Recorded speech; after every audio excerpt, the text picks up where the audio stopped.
Guys, din hira gyud ko sa Bohol nakakita guys ani nga kahoy pero mautan kuno ni.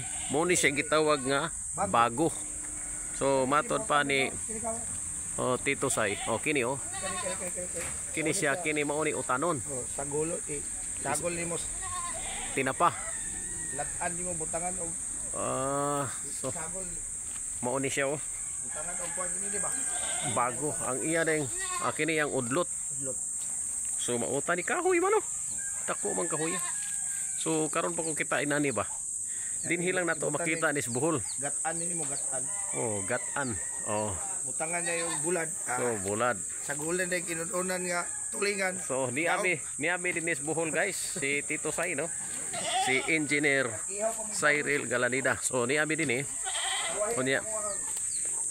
Kamula pa may ihaws baboy.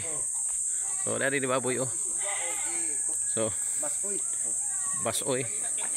Sugba. Ano din Ari ni among mga expert ni sila sa pag-ihaw sa baboy.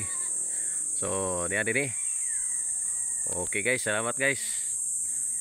Good morning. Niyami diri sa area nila ni Tito Say, Engineer Cyril Galanida.